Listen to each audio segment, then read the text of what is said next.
Hi everyone, glad you could be here. I'm Kayla Bordelon. I'm the Sustainability and Student Engagement Coordinator at the UI Sustainability Center. And this is my mom. Hi. She is an expert at preserving and cooking and baking. And so we together are going to make some sauerkraut that you can keep in your fridge.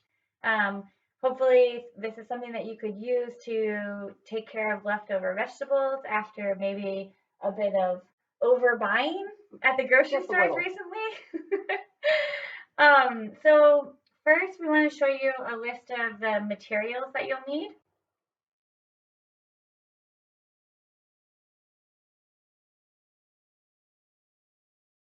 So this is the materials list that we put together and that you might have with you. And you can see we have a glass jar.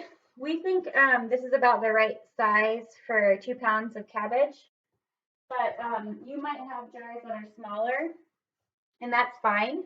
Mom has a trick for making sure they don't bubble over. Yeah, just when you pack them into the jars, and we'll show you that later in the video.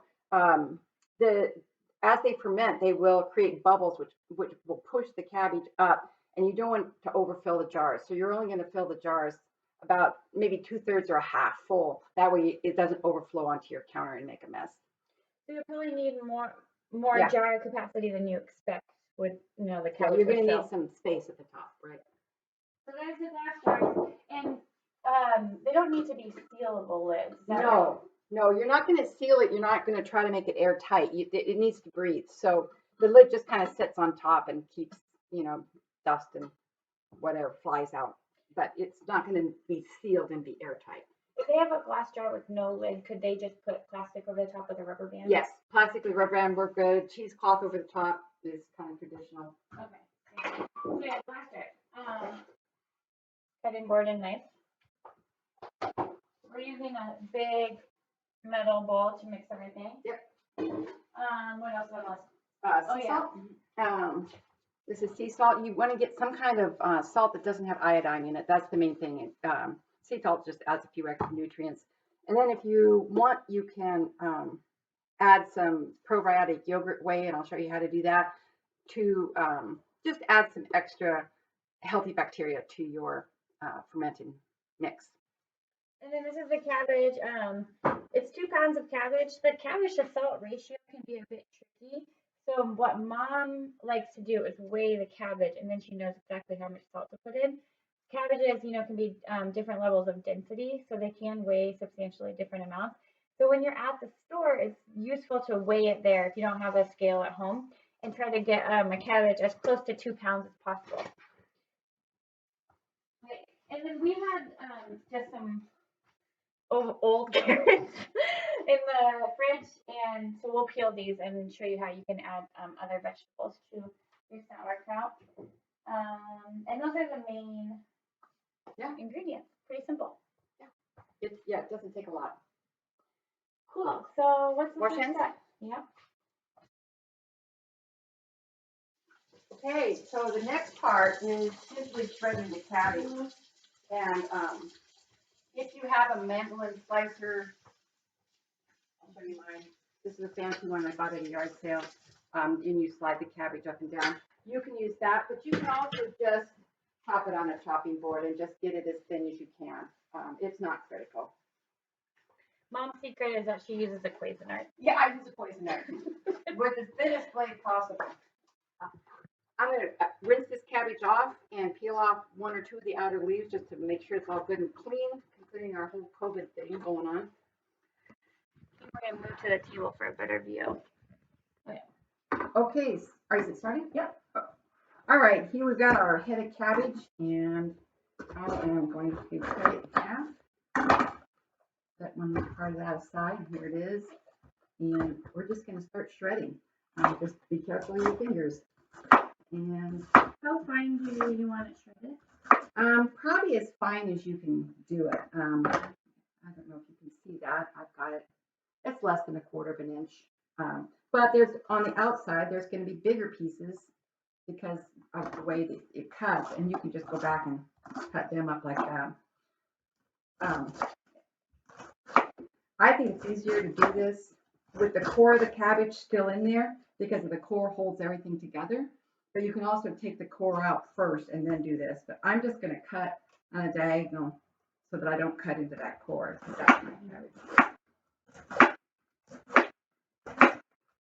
You can see I'm not being super careful. And I'm not a chef. I can't do the top thing. And then you start on the yeah, okay. Then you can see I got pretty close to that core, and I'm going to go ahead and just do the other side. Meanwhile, I'm going to transfer this to the bowl.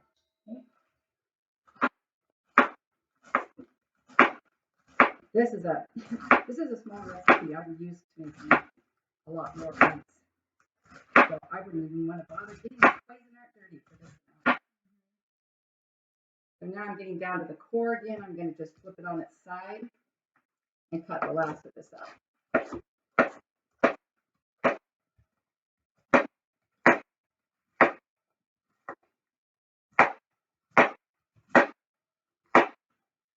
Cool. So then you're left with this heart that you kind of just toss out. Compost, hypothetically. Yep.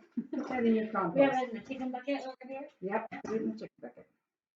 Okay. And then there's some thicker chunks, huh? Yeah. And if you were going to enter this at the county fair, you wouldn't want those big chunks just because they're not consistent. And if you wanted a beautiful looking product, you would want it to be as consistent as possible. I'm watching her toss this and I'm seeing these bigger leaves. You would want to take those out and cut them up. But for family, it's really not critical. In terms of taste, there's no big difference. There's no big difference in terms of taste or in the fermentation process. But maybe for texture. Yeah, there's texture. I think, yeah. Mine is not going to win any blue ribbons today. One thing I didn't show you on the last one is that these long shreds, the full length of the cabbage, I go ahead and cut those in half just so that you don't end up with long strings of sauerkraut dripping off your sandwich. Mm-hmm. What do you like to eat sauerkraut on? Well, traditionally, I love it with sausage. So if you're having a little backyard picnic and roasting some sausages, you put sauerkraut on that. I like it just to snack on. I think it's delicious. It makes a good side for dinner. I have a recipe I make with pork loin where you actually cook the pork loin in the sauerkraut. Ooh, yeah. And it tenderizes it. It's good. Okay. Yeah, that's actually Mike's recipe. That's on the trigger. It's really good.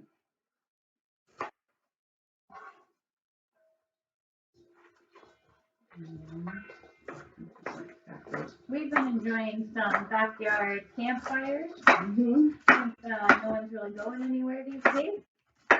So we've been having fun with the sausages right on the campfire and homemade sauerkraut to go along with it. All right. There's our head of cabbage. I'm going to just kind of scoop this up.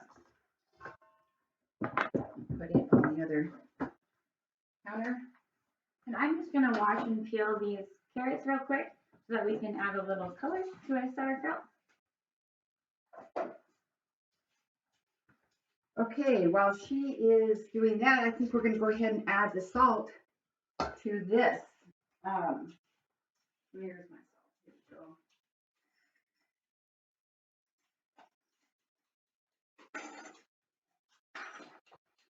Okay, so I'm going to need 4 teaspoons of salt for this. So here's 1, 2, 3, 4. So the next thing you're going to do is I've just dumped it in my 4 teaspoons of salt, and I'm just going to massage that into the cabbage. And you really kind of want to work it and squeeze it. What you're trying to do is get some juices going here. The juices are kind of liquid coming out of the cabbage. Yeah, the liquid coming out of the cabbage. That's what's going to make your brine. So you can hear it crunching. I think I'm using my mighty fingers to squish it and massage it into there. And it'll look kind of crushed by the time you're done. It gets a little bit shiny and wet looking. Mm-hmm. This is a plenty big bowl for this amount of cabbage, but it's kind of nice because you don't have to worry about it going up over the edges. Okay, so I've worked that in pretty good. It's going to sit here for 15 minutes and just sit in that salt, and then water is going to start coming out of that cabbage and forming the brine. I'm going to wash my hands. Okay, I set the timer for 15 minutes so this can just sit there, and I'm going to add the probiotics to it, and I'll show you how we're going to do that.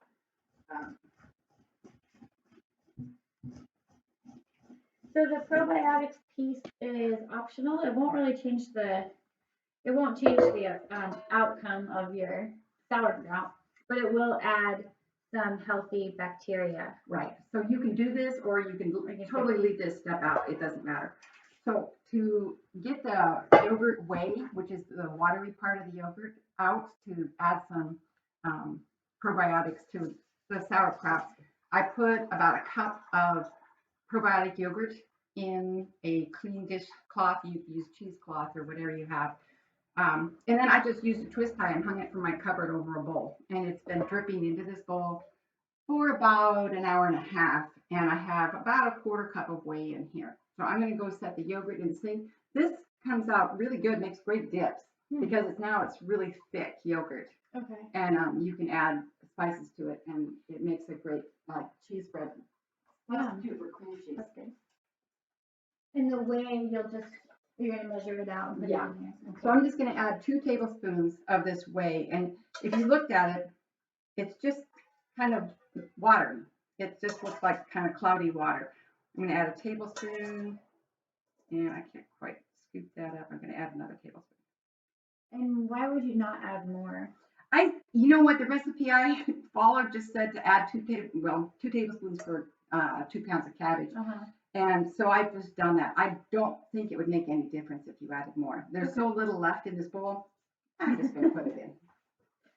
Okay, and I can throw these carrots in? Yeah. Okay, so this is still resting. You can go ahead and mix that if you want. And while we're waiting for our 15 minutes, I'm just going to kind of clean up the knife. It's really simple because it just has cabbage on it. Put these away a little bit.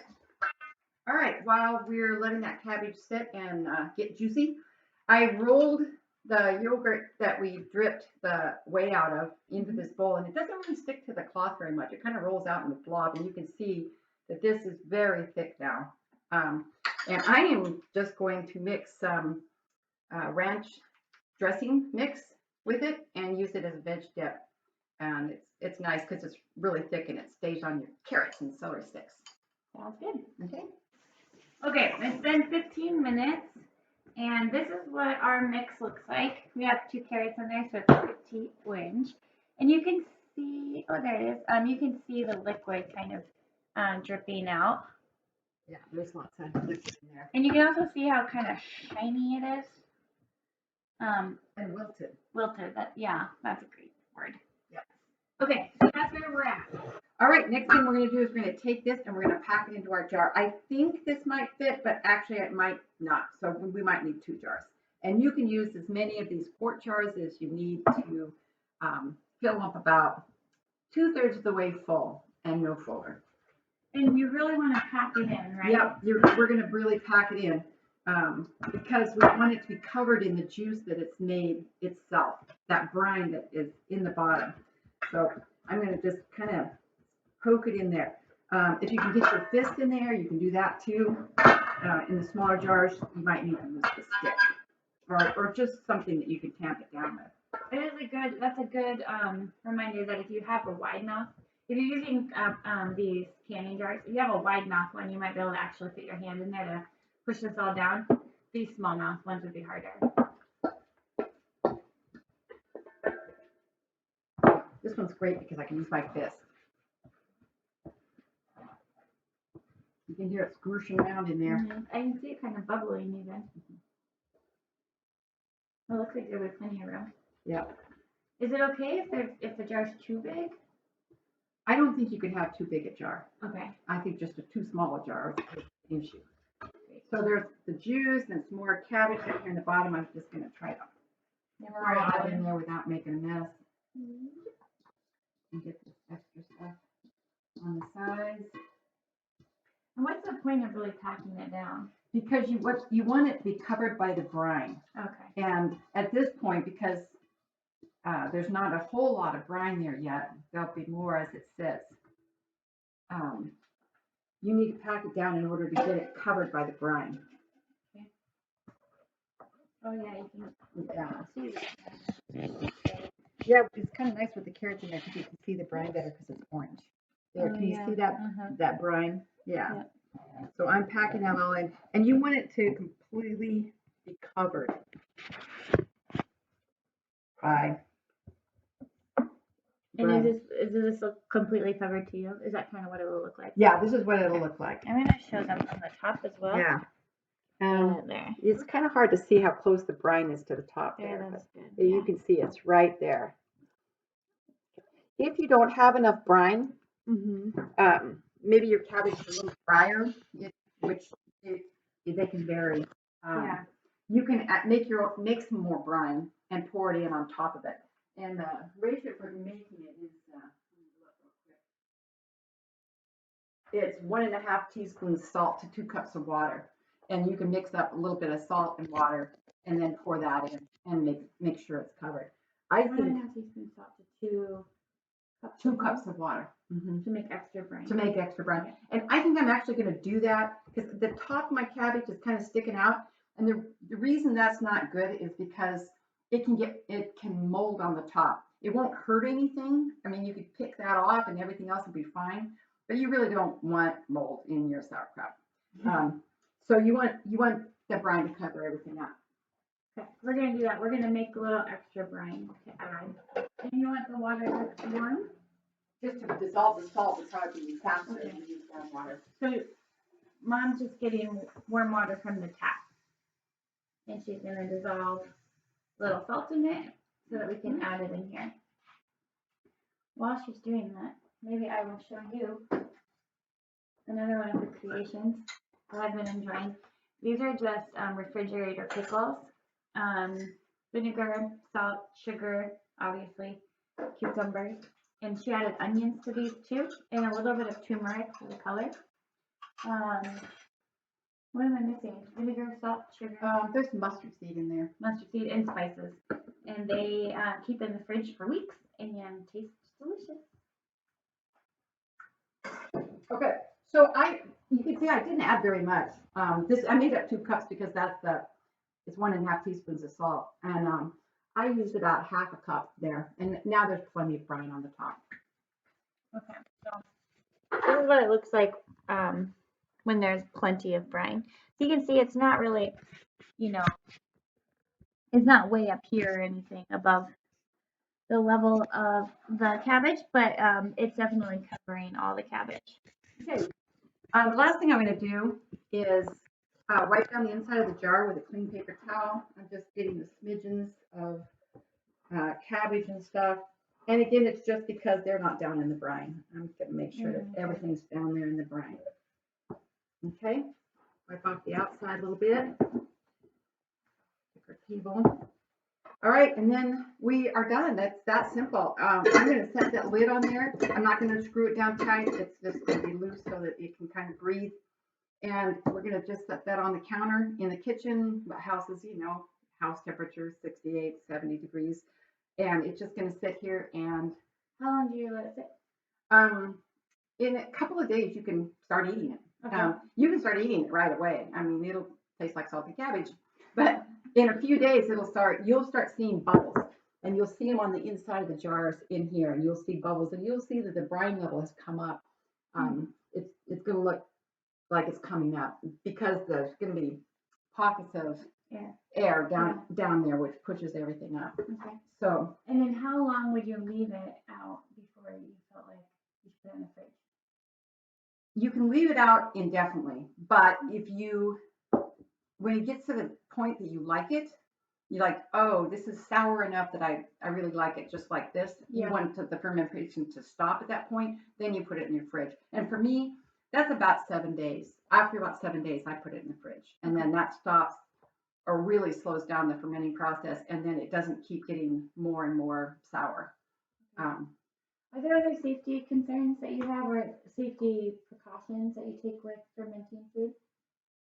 I don't know that there's anything else. The salt is really a strong preservative, and there's a lot of salt in there. It's salty. I don't think you're going to have a problem. Cool. You do have to keep that salt ratio up, and it's, for anybody who wants to know, it's 2% salt. So you can figure that out by ounces too if you want. Okay. So I'm just going to set this on my kitchen cupboard, and we're kind of done. Hope your sauerkraut comes out great, and you enjoy the fermenting process. Thank you guys all for watching, and feel free to leave a comment to say hello and let us know how your fermented cabbage or sauerkraut turns out for you. All right. Take care.